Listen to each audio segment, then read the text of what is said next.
안녕하십니까. 브라이언 리의 미국 은퇴 시리즈 오늘 그 7번째 시간. 자, 오늘은요 끝까지 주목해 주십시오.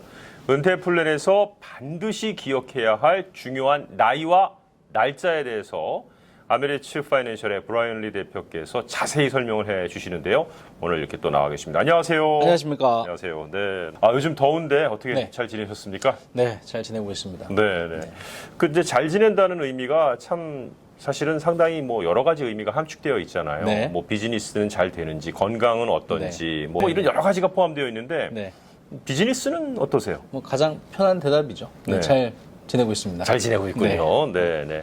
얼굴을 좀 살피는데 얼굴빛이 요즘 아주 좋아졌어요. 한국에 있는 한인이 대표로 있는 회사 중에서는 뭐 또 가장 활발하게 움직이고 있다. 글쎄 통계를 내보진 않아서 잘 모르겠습니다만 코비드 19 시대에 좀 업앤다운이 있는 것 같습니다.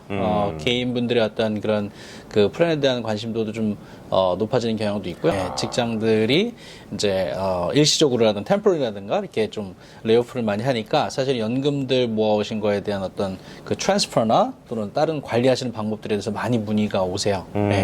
그런 걸로는 굉장히 더 오히려 바빠졌고. 그렇습니다. 그리고 이제 주식시장이나 이쪽이 아무래도 좀 관심들이 많으시고 유동성이 많이 또 있다 보니까 그쪽에 자산 관리하시는 분들에 대한 또 질문, 궁금하신 거 이런 연락들 좀 많이 받고 있습니다. 그렇군요. 네. 은퇴 플랜에서 반드시 기억해야 할 중요한 나이와 날짜인데요. 네. 어떤 그 특별한 나이대가 있다라는 얘기처럼 들리거든요. 그렇죠. 앞에 영상을 쭉 보신 분들, 다 아마 들으셨겠지만, 세금 공제와 관련해서 59.5세라든가, 72세라든가, 여러 가지 좀 이야기들이 많이 있었거든요. 맞아요. 그때마다 나오는 나이들이 좀 있긴 있었어요. 맞습니다. 네. 이게 한국말로 이렇게 한번 정리하는 시간을 좀 가지면, 여러분 좀 기억하시는 거 좀 도움이 되지 않을까 싶어서. 좋습니다. 준비했습니다. 몇 살부터 우리가 좀 중요하게 생각해야 될까요? 은퇴 플랜에 관련된 거니까요. 이제 50세부터 이제 시작된다고 보시면 됩니다. 그래서 50세가 되시면 기존의 불입 한도액보다는 더 캐치업할 수 있는, 더 많이 넣을 수 있는 그런 캐치업 스케줄에 해당됩니다. 그래서 예를 들면 401k 같은 경우, 직장연금 401k 같은 경우에 2020년 기준으로 1인당 19,500불을 불입할 수 있었죠. 그렇죠. 근데 50세가 되시면 거기에 6,500불을 더 넣으실 수 있습니다. 그래서 토럴 26,000불까지 그 컨트리뷰션 리밋이 올라갑니다. 이게 그 캐치업 스케줄을 두는 이유는 아무래도 이제 은퇴 시기가 얼마 남지 않았다라고 봤을 때 더 많은 그 돈들을 넣을 수 있는 기회를 드리는 거고요. IRA 또는 Roth IRA 개인 연금 같은 경우에는 6,000불인데요. 50세가 되시면 또 1,000불을 더 넣으실 수 있어서 7,000불까지 넣으실 수 있습니다. 예를 들면 또 Simple IRA라고 해서 또 직장에서 이 플랜들 하시는 곳도 있거든요. 여기는 13,500불인데 캐치업 스케줄 50세가 되시면 3,000불을 더 넣으실 수 있어서 16,500불까지 넣으실 수 있습니다. 그래서 50세가 되신 분들은 혹시 세금 공제도 더 받으실 수 있고 내가 이제 은퇴가 얼마 안 남았으니까 조금 더 저축을 한다. 그 룸이 있다라는 걸 꼭 기억해 주시면 좋을 것 같습니다. 사실 미국에서 몇 살에 은퇴하시든 간에 일단 50세가 되면은 정말 시간이 얼마 안 남았다라고 공식적으로 얘기를 해주는 거네요. 그렇죠. 그 다음은 55세인데요. 요거는 잘들 모르시는 분들 많이 계세요. 55세요? 뭘까요? 그래서 55 룰이라 그래서 우리가 그 세금 공제 받은 것들은 59.5세까지는 쓰면 안 된다. 그 전에 쓰면 텍스 페널티를 10%를 내야 된다 뭐 이런 이야기들을 많이 들었었거든요. 그 예외가 항상 있지 않습니까? 그래서 55세가 넘으셔서 회사를 그만두시고 다른 회사에 가지 않으시고 거기서 은퇴를 하신다. 그러니까 얼리 리타이어를 하실 경우가 있겠죠. 그렇죠. 그 경우에는 59.5세가 되지 않았다라 하더라도 55세 때까지 갖고 계셨던 그 회사의 401k에서 연금을 꺼내 쓰실 수 있고요. 이때는 페널티가 면제됩니다. 이제 공공기관들은 일부 공공기관들은 이 나이가 50세에도 해당됩니다. 그런 예외 조항이 있으니까 여러분들 혹시라도 얼리 리타이어를 생각하시는 분들은 이런 예외 조항들을 꼭 기억해 주시면 좋을 것 같습니다. 항상 원칙이 있으면 또 예외가 있는 거니까 그거까지 좀 챙겨 주시면 좋을 것 같습니다. 그리고 그 다음에 이제 가장 여러분들 흔히 알고 계시는 59.5세가 되겠죠. 네. 그래서 모든 세금 혜택이 있는 연금들, 특히 이 연금들은 59.5세가 지나셔야 내가 다른 텍스 페널티 없이 정상적으로 은퇴연금으로 쓰실 수 있다라는 거야. 네. IRA, 401k, 뭐 SEP IRA, 403b 여러분 가지고 계시는 그런 세금 공제 관련된 이런 연금들은 59.5세가 원칙입니다. 왜 60이 아니고 59.5일까? 네. 항상 그거에 대한 의문은 갖고 있었는데 네네. 왜냐면 이제 딱 한갑잔치 하면서 이제 뺐으면 되는구나라고 생각하면 되는데 잔치하기 전에 6개월 전에 뺐으라는 건가요? 네, 미국에는 환갑잔치가 없습니다. 네.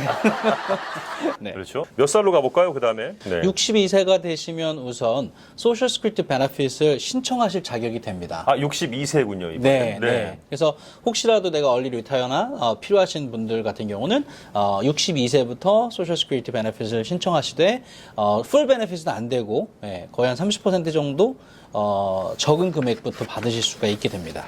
65세가 되시면 많이들 알고 계시죠? 메디케어.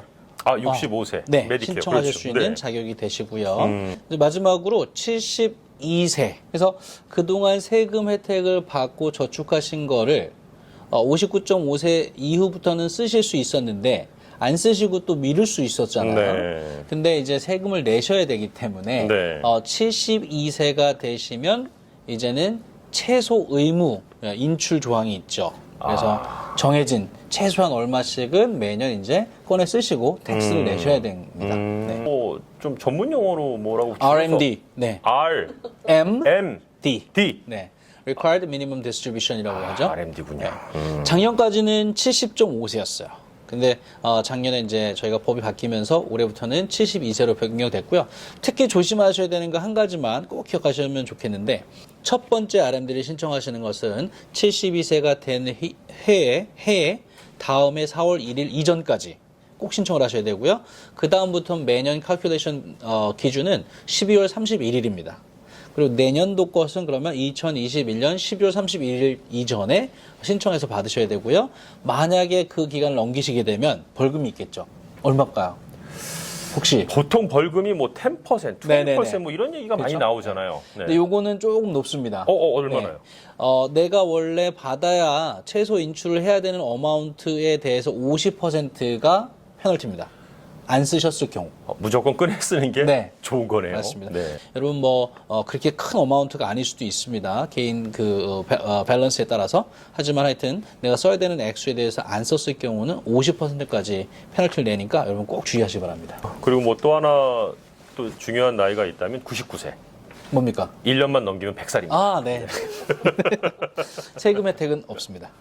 뭐 은퇴와 관련돼서 중요한 건 아니더라도 네. 99세 9수만 잘 넘기시면 네. 100을 찍기 때문에 그것도 중요하다고 보여지고 은퇴와 관련해서 중요한 나이와 네. 또 날짜라고 그렇죠. 말씀을 해주셨어요. 네. 개인 세금 보고 날짜. 네. 그죠? 아니면 비즈니스 하시는 분들 비즈니스 보고 세금 보고 날짜 네, 뭐 이런 네. 것들이 좀 있지 않습니까? 그렇죠.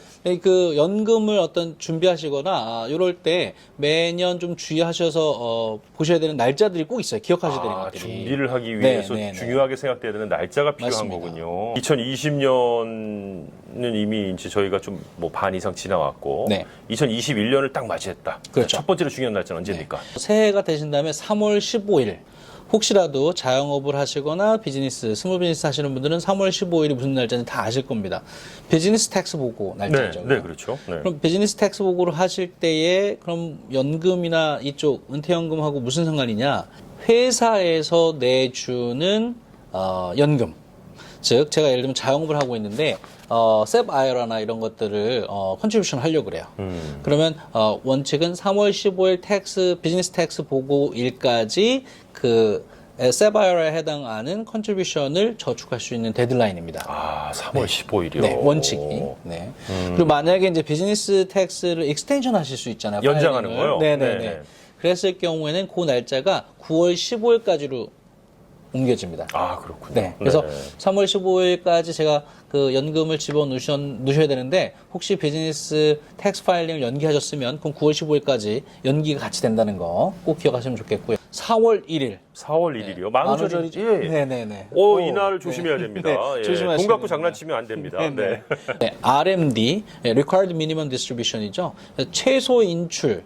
72세가 된 이후에 첫 번째 RM들이 신청하신 날짜는 그 다음에 4월 1일 전, 반드시 4월 1일 전이어야 됩니다. 아, 전에. 네. 그 전에. 이 넘어가시면은 이제 페널티와 텍스가 더 붙기 때문에 페널티 아까 크게 붙었잖아요. 50%. 그렇죠. 네, 네. 그래서 4월 1일을 꼭 기억해 두시면 좋을 것 같습니다. 4월 15일 여러분 아까 3월 15일은 비즈니스 텍스 보고일이었는데 4월 15일은 개인 텍스 보고일이죠, 여러분. IRA나 Roth IRA 같은 개인 연금을 넣으시는 그 데드라인은 4월 15일이에요. 개인 연금의 컨트리뷰션 데드라인인데 아까 비즈니스 같은 경우에는 세금을 연장하면 그 컨트리뷰션 날짜가 같이 연장이 된다 그랬잖아요. 그랬었죠. 근데 4월 15일 개인 연금은 개인 텍스 파일링을 연장하시더라도 이 연금 데드라인은 4월 15일이 변하지 않습니다. 보통 회계사님들하고 이제 세금을 다 정산하시고 나서 회계사님하고 이제 그럼 얼마를 내가 올해 부입을 하겠다라고 이제 결정을 하시는 경우가 많아요.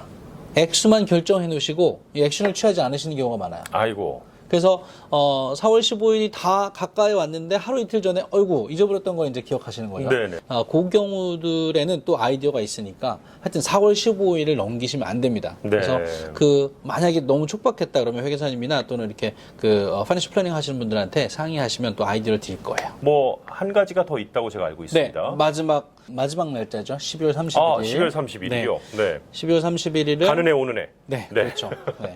연금 중에서 특히 401k를 하고 계시는 분들은요, 12월 31일 전까지가 본인이 올해의 401k를 넣으실 수 있는 마지막 날짜예요. 아. 네. 왜냐하면 회사를 통해서 컨트리뷰션을 해 오셨는데 네. 예를 들어서 한 달에 500불씩을 계속 불입하시다가 네. 연말에 가니까 제가 좀 더 세금 보고할 때에 디덕션이 더 필요하거나 아니면 좀 더 해야겠다. 뭐 보너스를 받았다든지 뭐 예를 들면 그럴 수도 또, 있죠. 네네. 네, 그러면 12월 31일 전에 아까 19,500불 또는 26,000불 내에서 내가 더 넣을 수 있는 부분은 회사에 이야기하셔가지고 디파짓을 더 하시면 됩니다. 근데 이사님 말씀하신 이 보너스 있잖아요. 근데 보너스를 12월 30일 전에 받지 않겠죠. 네. 그러겠죠. 정산이 안 끝나니까 보통. 그래서 보너스들은 보통 1월에 받으세요. 네네. 근데 1월에 이 보너스를 받으시니까 그거를 401k 넣고 싶으신 분들이 있어요, 또. 그렇죠. 그거는 그래서 다음 해에 컨트리뷰션 거로. 넘어갈 수밖에 없습니다. 그렇군요. 그래서 그런 여러분들 그 해가 바뀔 때나 이럴 때는 조금 주의하셔야 됩니다. 12월 31일을 중심으로 해서 이건 네. 움직여지지 않는 거군요. 그렇죠. 그렇군요. 맞습니다. 나이와 날짜. 이런 것들을 신경을 잘 쓰시면서 또 여러분의 은퇴 자금을 키워나가시면 좋을 것 같습니다. 브라이언 리의 미국 은퇴 시리즈 그 7번째 시간은 여기서 오늘 마치도록 하겠습니다. 수고 많이 하셨습니다. 네, 감사합니다. 감사합니다.